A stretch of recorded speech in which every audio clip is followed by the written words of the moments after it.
오늘 사도행전 5장에 나와 있는 본문은 사도들이 핍박 속에서도 굴하지 않고 계속 복음을 증거하고 전진하는 자랑스러운 모습들을 우리에게 전해주고 있습니다. 오늘 사도들의 모습을 통해서 우리가 오늘날 갖추어야 할 믿음과 마음과 삶의 방법이 무엇인지를 분명하게 가르쳐 주고 있습니다.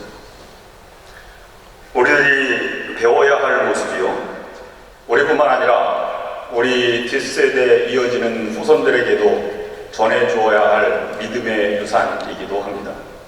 오늘 본문 말씀을 통해서 저는 4가지 묵상하면서 우리에게 주시는 교훈의 말씀을 생각해 보고자 합니다. 첫 번째, 성경이 사도들로 말미암아 행하신 기적과 하나님의 손수 행하신 기적들을 통해서 우리에게 전해주고자 하는 것은 하나님의 마음입니다. 이 하나님의 마음을 가지고 또 그 마음으로 살고 또 그 마음으로 행하는 성도들이 되어야 하는 것을 우리에게 보여주고 있습니다. 먼저 오늘 본문 말씀 이전 말씀이지만 지난주에 이어서 살펴보고자 하는 출발점은 사도행전 5장 19절 20절 말씀입니다. 주의 사자가 밤에 옥문을 열고 끌어내어 이르되 가서 성전에 서서 이 생명의 말씀을 다 전하라 하네 라고 말씀하고 있습니다. 옥에 가두었다가 이제 풀려났어요. 다시 끌어다가 다시는 예수의 이름을 말하지 말라고 놓아주었습니다. 그 후에 기록들이 여기에 또 나오고 있는 것입니다. 그들은 다시 잡혀 들어갈 때까지 계속 일관되게 행한 그들의 사역이 있습니다. 우리는 아침 저녁으로 마음이 변하고 기쁠 때와 슬플 때, 감격스러울 때와 아니면 그렇지 않을 때의 상황이 전혀 다른 마음으로 살아가는데, 사도들은 일관되게 끊임없이 계속적으로 지침 없이 기쁜 마음으로 열정적으로 담대하게 한 일이 있었습니다. 그것은 성령의 능력을 받고 하나님과 함께 하였기 때문이기도 하지만 그들이 그 마음으로 한 일이 있습니다. 그것은 예수는 그리스도라 증거한 것입니다. 이 복음과 생명의 말씀을 계속 전하니까 그 예수를 죽였던 종교 지도자들이 마음속에 그대로 있을 수가 없었습니다. 어떻게 하는 것을 막아야겠다고 하는 그런 생각을 갖게 된 것이지. 자기들이 죽였던 자가 살아났다고 얘기하고 그가 또 주라고 얘기하고, 오늘 본문 말씀 보면 그들이 임금과 구주로 이렇게 삼으셨다고 얘기하고 우리가 그 주인이라고 그렇게 얘기를 하고, 또 그 이름으로 안진뱅이를 잡고 일어서니 안진뱅이가 일어나기도 하였습니다. 그것뿐만 아니라 많은 사람들이 그 솔로몬의 행가 사도들 앞에 모여들어서 그의 생명의 말씀을 듣는 일이 일어났습니다. 그러자 그것을 막으려고 다시 옥에 가두게 된 것입니다. 그런데 하나님은 그렇게 일관되게 해나가는 그 사도들을 옥에 가두었더니 기다렸다는 듯이 그 옥에서 빼내었다는 것입니다. 어떻게 빼내었는지 성경을 한번 보시겠습니다. 사도행전 5장 23절 말씀입니다. 우리가 보니 옥은 든든하게 잠기고 지키는 사람들이 문에 서 있으되 문을 열고 본즉 그 안에는 한 사람도 없더이다. 지난주에 이것을 간단히 살펴보았습니다만 연속해서 살펴보고자 하는 것은, 바울과 실라가 빌립보 감옥에 있을 때에는 지하 감옥에서 그들이 감옥에 있을 때 찬송을 부를 때 옥문이 흔들렸습니다. 땅이 흔들리고 옥문이 흔들려서 문이 열렸습니다. 그래서 나오게 되었고 간수가 자결하려고 하는 모습을 보았습니다. 그런데 오늘 본문 말씀은 그런 언급이 없습니다. 옥문도 잠겨 있고 또 간수도 서 있었고 자물쇠도 그냥 있는데 그 안에 사람만 없어졌다는 것입니다. 여러분, 이게 가능한 일입니까? 하나님의 특별한 의도가 있습니다. 지진이 일어났다면 지진 때문이다 이렇게 얘기할 수 있는 것 아니겠습니까? 주석에서도 아마 이것은 지진이 있을 것이다 이렇게 생각하는 주석가들도 있습니다. 그러나 우리는 성경 말씀을 있는 그대로 받아들이고 그 말씀 속에 의도한 하나님의 뜻과 마음을 읽을 수 있어야 하는 것입니다. 하나님은 인간의 방법이 아닌 하나님의 방법으로 역사하시고 일하신다는 것입니다. 만약 지진 같은 것을 통해서 문이 열렸다면 우연의 일치다 이렇게 변명할 수도 있고, 또는 지키는 자들이 자고 있었다면 누군가 수면제를 먹였을 것이다 뭐 이렇게 오해할 수도 있었을 것입니다. 그런데 상황은 전혀 그렇지 않았습니다. 어떻게 나왔을까요? 여러분 생각을 한번 상상력을 동원해서 한번 해보시길 바랍니다. 몸이 이렇게 딱 나누어져서 분쇄되어서 딱 밖으로 나왔더니 또 이렇게 합쳐지는 그런 파일이 다시 이렇게 합쳐지는 것처럼 됐을까요? 아니면 연기처럼 탁 이렇게 해서 딱 나타났을까요? 저에게 물어보신다면 저도 모릅니다. 그러나 하나님은 아실 것이고 그것을 경험한 사도들은 알았을 것입니다. 그런데 인간의 방법이 아닌 하나님의 방법으로 풀어주셨다. 이것이 본문 말씀이 전해주는 이 말씀의 내용입니다.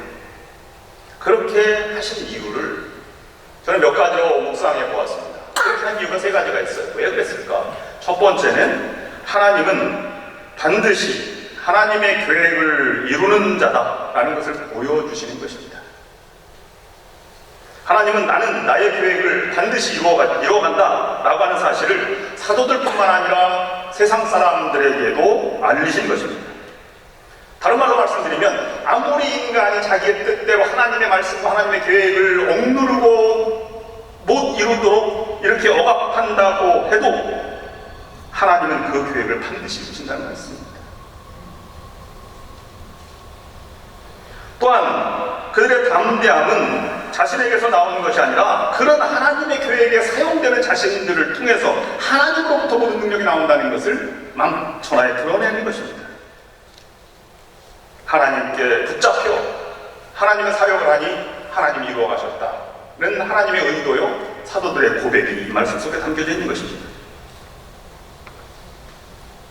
여러분, 우리는 때때로 망가진 것 같은 삶을 살아갈 때가 있습니다. 무엇 하나 되는 것 없고 무엇 하나 이룬 것 없이 공연히 지치고 힘들고 어렵고 한스러운 나날들을 보낼 때가 한두 번이 아닙니다. 하나님의 영광을 드러내야지 라고 생각하면서 살아온 것이 하나님의 영광이 되기는커녕 다른 사람의 손가락질 받는 것 같은 영광을 가리는 것 같은 일들이 얼마나 많이 우리의 삶을 찾아오는지 모릅니다. 그런 상황을 맞이한다고 해도 하나님께 붙잡힌 바 되어 있으면 그분이 하신다는 것입니다. 그분이 장애물을 극복하고 그분이 새로운 그분의 길을 열어서 그분의 의도대로 인도대로 그분의 계획을 펼쳐나가신다는 말씀을 우리에게 전해주고 있는 것입니다.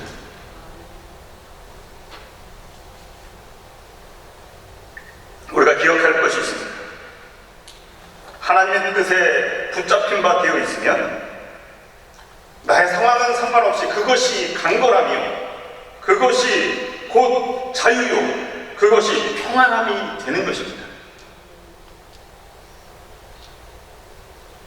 여러분, 불안해하고 있지는 않습니까? 왜 나에게만 이렇게 고통이 있는가? 이렇게 생각할 때가 한두 번이 아닌 정도도 경험하지 않습니까?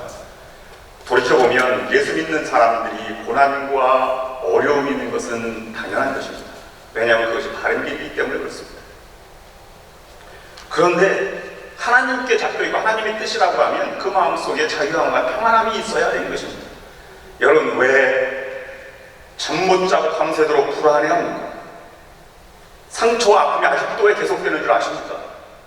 주의 일을 한다고 하면서 주님의 봉사하면서 우리는 늘 상처받고 잠 못 자고 이렇게 아주 불안하며 살아갑니다. 왜 그런 줄 아십니까? 하나님께 붙잡히지 않아서 그렇습니다. 하나님의 뜻이 무엇인지 분명히 내 삶에 찾아오지 않으니까 불안한 것이고 상처가 되는 것입니다. 사도들처럼 이것이 하나님의 뜻과 계획이다 라고 하면 하나님이 이루어 가시고 그것을 통해서 하나님이 더 하나님의 방법으로 이루어 가시는 하나님이심을 여러분 믿으시기를 주의 이름으로 축원합니다. 그러므로 어떠한 것도 하나님의 뜻을 막을 수 없습니다. 사도들을 잡아 죽여도 그들을 압박하고 채찍질을 하여도 하나님의 뜻을 막을 수는 없었던 것입니다. 두 번째, 하나님은 하나님의 계획을 하나님이 세우신 사람들을 통해서 일하신다는 것입니다. 12명을 옥에 가두었습니다. 그리고 그들의 목숨을 거두었습니다. 그러면 하나님이 깜짝 놀랄 만한 일들을 행하실 수 있으나 이 예루살렘을 진동할 만큼 그런 불과 같은 벌을 내리셔서 그렇게 할 수도 있으나 그들을 그렇게 하나님은 그런 방법을 사용하지 않으셨습니다. 하나님은 옥의 문을 여시고 담대한 마음을 주셔서 그들로 하여금 생명의 복음을 전하게 하셨습니다. 이것이 하나님의 방법이기 때문입니다. 나는 내가 택한 사람들을 통해서 나의 계획을 이루어간다 하는 것입니다. 그러므로 하나님의 사람이 된 자라면 두려워하거나 근심하지 않아야 합니다. 하나님의 뜻과 연결되어 있는 사람이라면 세상에 수많은 사람이 짓밟고 그리고 비난하고 억압해도 그분이 승리하게 하실 것을 믿으며 살아가는 것입니다. 그분께서 건져주시고 그분께서 자유롭게 하시고 그분께서 이루어 주실 것을 믿고 나아가는 것입니다. 이렇다면 우리는 절대로 시험에 들지 않을 것입니다. 오히려 승인받는 것이 감사하고 감격한 삶을 살아가게 될 것입니다. 옥문이 잠겼는데 어떻게 나오게 했을까? 세 번째 이유는 가두었던 그들까지도 구원하시겠다는 하나님의 마음이 담겨져 있습니다. 여러분, 파수꾼들이 지키고 있었어요. 졸고 있는 것도 아니고 눈을 뜨고 있었어요. 간수가 눈을 뜨고 있었습니다. 근데 나왔어요. 그럼 책임이 누구에게 있냐면 파수꾼에게, 간수들에게 있지 않습니다. 그들은 잘못한 일이 없습니다. 하나님의 사역은 다른 한 사람을 궁지에 몰아넣고 그리스도인들을 승리하면서 정복해 나가 복음을 증거하고 생명의 말씀을 전하라고 하는 방법을 선택하지 않으셨다는 말입니다. 그렇게 해서 실패한 역사가 있습니다. 중세시대 십자군 전쟁입니다. 아랍의 문화권 성지를 수호한다는 용문으로 강제적으로 죽이며 정복하며 법도 없이 그렇게 밀려나갔던 이 십자군 전쟁이 기독교 역사, 세계 역사사의 치욕스러운 그런 결과를 만들어낸 것이 아니겠습니까? 하나님은 그들이 책임을 전가하는 일을 하지 않고 그들조차 구원하시는 하나님의 뜻을 가지고 있습니다. 주여 하나님의 저들의 죄를 용서하옵소서. 이렇게 기도하는 많은 위인들과 예수 그리스도의 기도를 우리가 기억합니다. 결국 이 기적을 통해서 하나님은 그들의 마음도 우리를 구원하시겠다는 뜻을 가지고 있는 것입니다. 여러분, 예수님이 가늠한 여인 앞에 놓고 돌을 집어든 사람들에게 이렇게 해줬습니다. 죄 없는 자가 먼저 돌로 쳐라. 이 말씀은 여인을 살리고자 하는 예수 그리스도의 말씀이기도 하지만 다른 측면으로 보면 돌로 치려는 그들도 구원하시고자 하는 주님의 마음을 읽을 수 있습니다. 그러므로 우리는 나를 사랑하고 나를 이 성도들, 예수 그리스도를 믿는 성도만 사랑해서는 안 됩니다. 기독교를 방해하는 세력이 얼마나 많습니까? 여러분, 우리를 넘어뜨리려고 하고 어떻게 하면 우리 교회의 흠을 잡고 어떻게 하면 우리 교회를 좀 무너뜨리려고 하는 세력들이 얼마나 많이 있겠습니까? 여러분, 안티불교를 라는 것을 찾아볼 수가 없어요. 불교를 반대하는 사람들은 극히 적습니다. 그리고 불교가 아주 부흥했다 그러면 그걸 미워하거나 질시하는 마음은 들지 않아요. 근데 사람들이 교회가 부흥했다, 교회다 그러면 안티기독교가 얼마나 많은지 발벗고 나서는 경우도 많습니다. 왜 그렇습니까? 기독교가 진리이기 때문에, 빛이기 때문에 어둠의 세력도 그만큼 강한 것입니다. 성도들은 선함으로 대하는 사람만 사랑하면 안 됩니다. 우리를 대적하는 자들을 하나님의 자녀로 만들 책임이 우리들에게 있는 것입니다. 그러면 하나님의 방법을 사용해야 합니다. 악을 결코 악으로 대해서는 생명을 얻을 수 없는 것입니다. 이 하나님의 마음을 가지고 가정에서, 성도 간에, 교회에서, 세상 속에서 여러분들 거룩한 성도들이 되어 가시기를 주님의 이름으로 축원합니다. 두 번째, 생명의 말씀을 모두 믿어야 한다, 전해야 한다. 이것이 사도행전 5장 20절 말씀 보면 이렇게 기록하고 있습니다. 가서 성전에 서서 이 생명의 말씀을 다 백성에게 말하라 하며. 우리가 이 말씀을 그냥 읽으면 어떻게 들리느냐 하면 가서 성전에서 생명의 말씀을 전하라 이렇게 들립니다. 여러분들 그렇죠? 근데 이 말씀은 그 말씀이 아닙니다. 여기 보면 성전에 가서라는 말이 아닙니다. 어떻게 기록되어 있느냐면 성전에 서서. 성전은 어디입니까? 채찍에 맞은 곳이요, 심판을 받은 곳이요, 예수 그리스도가 처형당한 곳이요, 재판받은 곳이요, 그런 옥에 갇히기까지 치욕스러운 전장이고 적들이 있는 곳이고 두렵고 떨리는 자리입니다. 그곳에서 앉아서 아니면 편안하게 전하는 것이 아니라 담대하게 서서 전하는 말씀입니다. 또 가서 복음을 전하라 이렇게 말하지 않았습니다. 생명의 말씀을 다 말하라. 다 말한다는 것은 전체 복음을, 풀 메시지를 다 전하라 이렇게 우리에게 말씀하는 것입니다. 우리는 좋은 것만 들으려고 합니다. 그런데 복음을 다 전하라고 하는 말씀 가운데에는 거기에는 인간의 창조, 타락, 구약, 죄, 회개, 치유하심, 채워주심, 내려놓으심, 훈련, 영적 전쟁, 천국, 성령의 역사, 심판, 재림, 종말 등등을 다 이야기하는 것입니다. 사도들의 설교를 보면 이 구약 성경으로부터 종말까지, 주의 재림까지를 쭉 말하고 있는 그 모습에 우리는 그 범위를 우리가 읽을 수 있어야 하는 것입니다. 왜 다 말하라고 했을까요? 하나님은 우리의 체질을 아시기 때문입니다.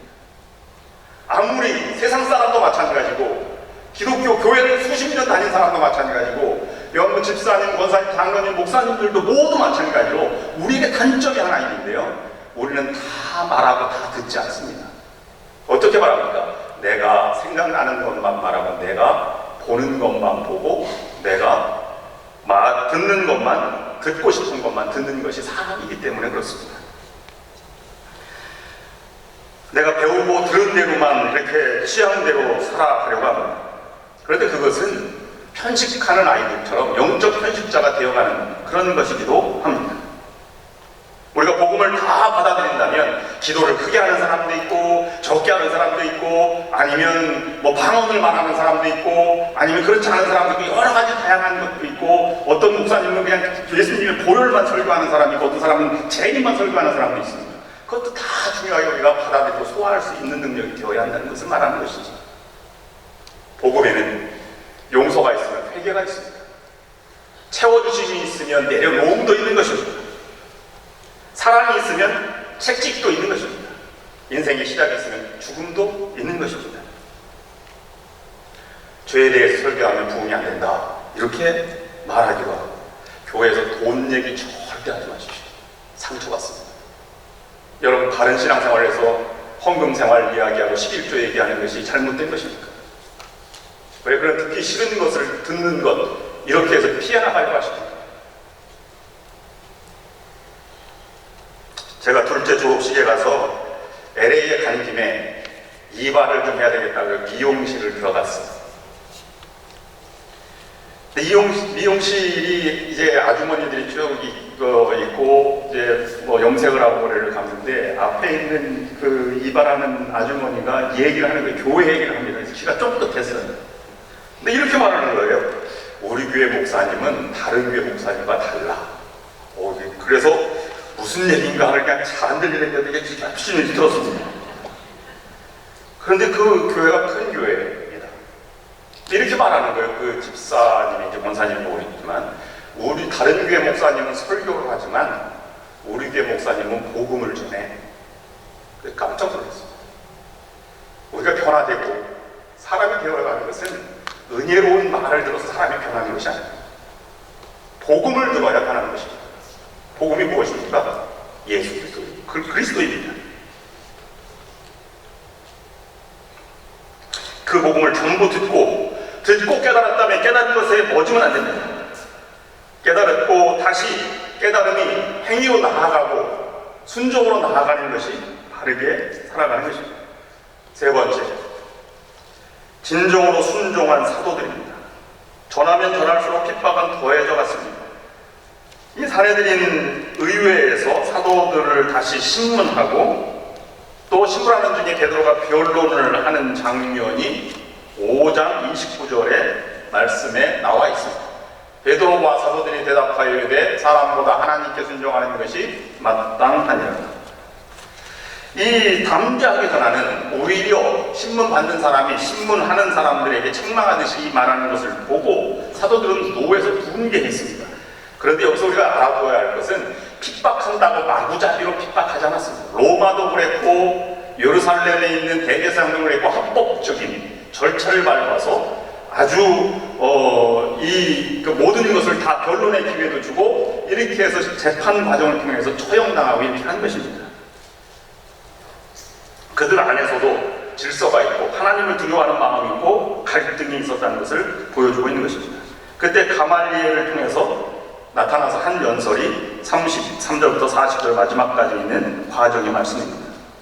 이 바리새인과 사두개인은 근본적인 차이가 있습니다. 바리새인들은 사두개인과 같이 정치적인 야심을 갖지 않았습니다.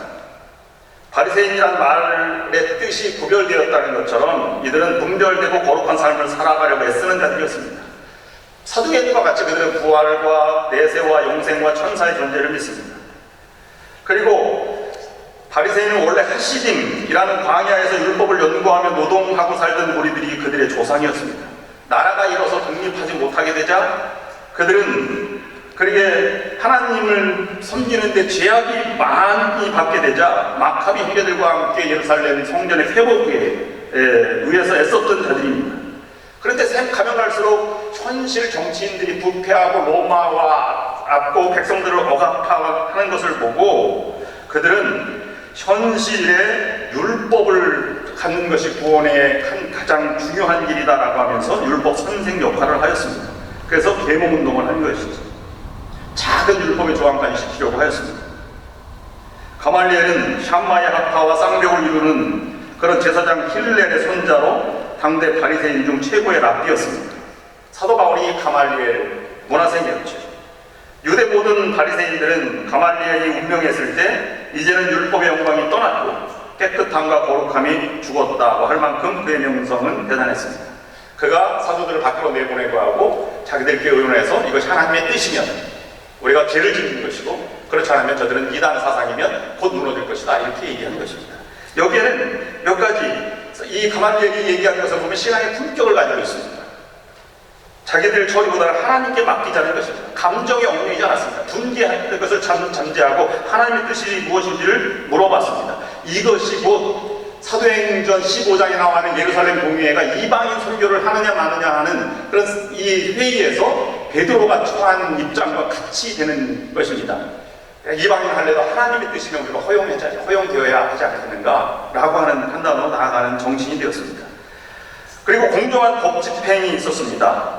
독선적으로 나아가지 않았다는 것입니다. 죄를 뒤집어 쓰거나 아니면 이렇게 하지 않았다는 것입니다. 상식적 수준으로 가도록 그렇게 하였고요. 그 다음에 사도들을 밖으로 잠시 나가게 한 것은 냉정한 이성 가운데 그 다음에 그들이 무슨 하나님의 뜻이 무엇인가를 물어보기도 보자고 한 것입니다. 그런데 여기에서 그들이 이런 품격을 지키라고 결론을 내린 것이 아닙니다. 사도 바울이 오늘 본문 말씀에서 베드로가 사도행전 5장에서 오늘 말씀하고자 하는 말씀은 그 품격을 지키고 하나님의 뜻을 기다리는 것이 아니라 40절, 41절 말씀을 보면 이런 말씀이 기록되어 있습니다. 저희가 옳게 여겨 사도들을 불러들여 책찍질하며 예수의 이름으로 말하는 것을 금하고 놓으니 사도들은 그 이름을 위하여 능력받는 일에 합당한 자를 의심을 기뻐하면서 공의 앞을 떠나니라. 여러분, 채찍은 살점이 뜯겨나갈 만큼도 고통이 있다고 하지 않습니까? 죽을 수도 있는 것. 근데 채찍을 맞으면서 그들은 기뻐하였다는 표현을 오늘 본문 말씀에서 하고 있습니다. 왜 기뻐하였을까요? 이것을 온전한 헌신, 온전한 순종이라고 말하기도 합니다. 표준세 번역은 이것을 아주 잘 번역해 놓았는데요. 이렇게 번역하고 있습니다. 표준세 번역 5장 40절, 42절 말씀입니다. 사도들은 예수의 이름 때문에 모욕당할 수 있는 자격을 얻게 된 것을 기뻐하면서 공회에서 물러나왔다. 그들은 날마다 성전에서 그리고 이 집 저 집에서 쉬지 않고 가르치고 예수가 그리스도임을 전하였다라고 기록하고 있습니다. 고통받는 것 때문에 그들은 기뻐하였다는 것입니다. 이유를 달지 않고 내가 채찍에 맞아서 좀 아픈데 상처가 치유된 다음에, 아니면 어떻게 보면 채찍 맞았으니까 피를 흘릴 수도 있는 것 아니겠습니까? 그런 속에서도 이미 강력하게 하나님의 쓰임을 받고 하나님 명령을 받은 사람으로 그들은 공의 앞에 나아가고 그 다음에 서서 성전 앞에 서서 당당하게 강건하게 복음을 외친 것입니다. 여기서 하나님이 원하시는 것이 무엇일까요? 하나님은 믿음의 모든 사람들에게 순종을 원하신다는 것입니다. 하나님은 능력의 사람이나 열정을 가진 열정의 사람을 통해서 일하시는 것이 아니라 하나님의 순종의 사람을 통해서 하나님의 뜻을 이 땅에 이루어가신다는 것입니다. 하나님의 능력의 사람을 찾는 것이 아니고 열심의 사람을 찾는 것이 아니고 순종을 찾으셔서 순종하는 사람들에게 능력을 주시고 열정도 주시고 꿈과 희망을 주신다는 사실을 우리들에게 보여주고 있는 것입니다. 성경을 한번 읽어보시겠습니다. 5장 32절 말씀. 우리는 이 일의 증인이요 하나님에게 자기에게 순종하는 사람들에게 주신 성령도 그러하더라. 순종할 때 성령도 주셨다는 것입니다. 그러므로 우리는 하나님의 뜻을 모를 때 하나님의 뜻을 알기까지 엎드려 기도해야 합니다. 하나님의 뜻을 알았다면 순종해야죠. 정말로 순종할 수 없다면 순종할 수 있는 믿음을 가능하고 간구해야 합니다. 그리고 앞으로 전진해 나가는 믿음이 되어야 하는 것입니다. 그리고 후회하지 마십시오. 그것이 하나님의 뜻이라면 결코 후회함이 없을 것입니다. 오히려 사도들같이 기쁨 가운데 그 일을 행하게 될 것입니다. 우리의 삶을 생각해 보시기 바랍니다.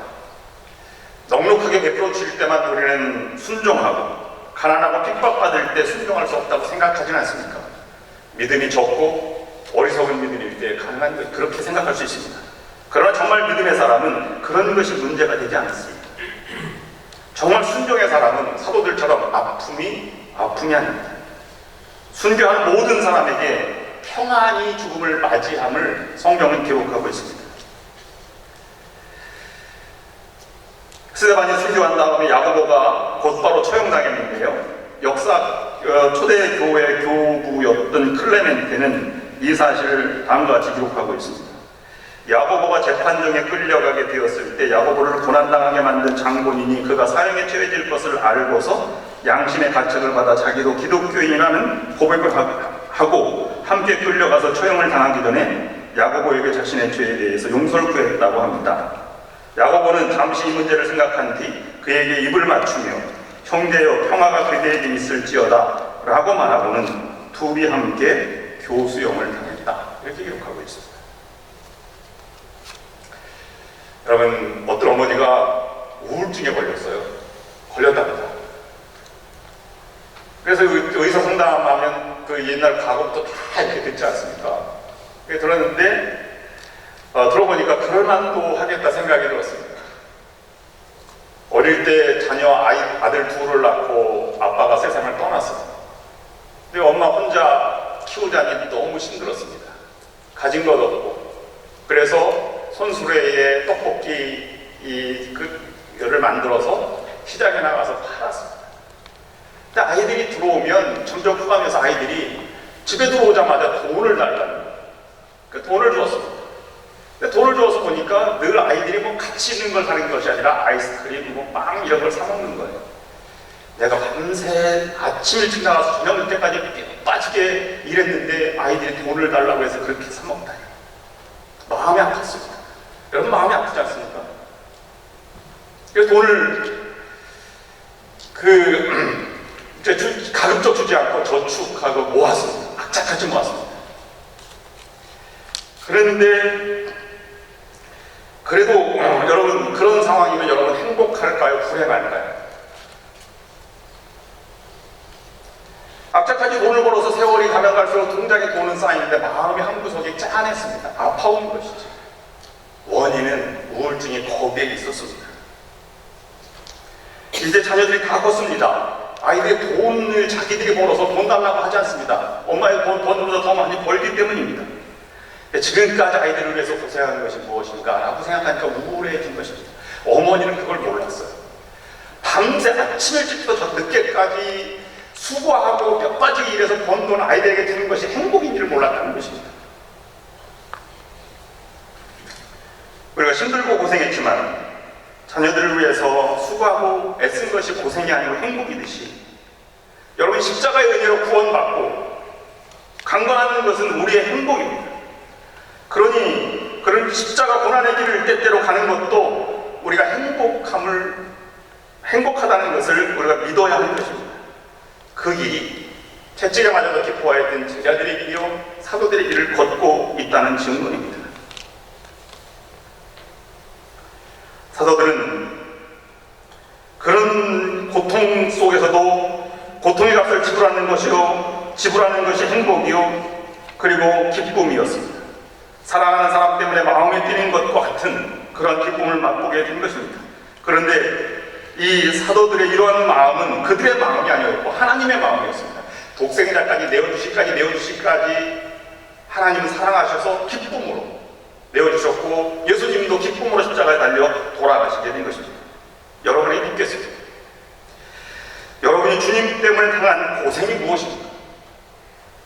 주님 때문에 당한 고난이 여러분 인생 가운데 있으십니까? 받은 건 자랑하는 것보다 그분 때문에 내가 아팠던 것이 무엇입니까? 그것이 사도의 길을 걷는다는 증거가 아니겠습니까? 그 아팠던 것이 행복이었던 경험이 있습니다. 순종하는 제자에게 주신 것이 아버지의 마음이라면 이런 마음을 우리도 가져야 할 것입니다. 그러면 결론적으로 말씀드리고 마치겠습니다. 5장 40절 말씀인데요. 그들이 옳게 여겨 사도들을 불러들여 채찍질을 하여 예수의 이름을 말하는 것을 금하고 놓으니 여기서 쭉 반복해서 말하는 것은 예수의 이름입니다. 다른 것 다 해도 좋다는 것입니다. 말을 해도 좋고 기적을 베풀어도 좋은데 단지 예수의 이름으로 하지 말라는 것입니다. 우리 똑같이 적용한다면 모든 걸 다 해도 좋아요. 그러나 사단의 세력과 어둠의 세력은 그것을 예수의 이름으로 하지 말라고 우리에게 유혹하는 것입니다. 내 이름으로 해라. 내 명성이 빛나야 되지 않겠느냐. 이런 말로 우리에게 유혹하는 것입니다. 그러므로 예수의 이름이 우리의 능력이 되어야 합니다. 그분이 교회를 세우셨고 그분이 세상을 창조하셨고 그분이 우리를 구원으로 인도하셔 생명의 길로 인도해 주셨습니다. 그러므로 예수의 이름의 가치를 아는 사람들은 우리의 심장은 예수 그리스도의 이름으로만 뛰어야 합니다. 우리의 눈은 항상 예수 그리스도를 바라보아야 합니다. 우리의 손은 항상 예수 그리스도의 손을 붙잡아야 합니다. 그분 때문에 죽고 그분 때문에 살아야 할 것입니다. 그분의 마음은 항상 우리의 마음에 채워져야 할 것입니다. 그분 때문에 기뻐하고 고난당해도 그분 때문에 고난당하는 것을 기쁨으로 여길 수 있어야 하는 것입니다. 그러한 예수 그리스도의 이름의 능력을 소유하고 전파하는 여러분과 우리 교회가 될 수 있기를 주님의 이름으로 축원합니다.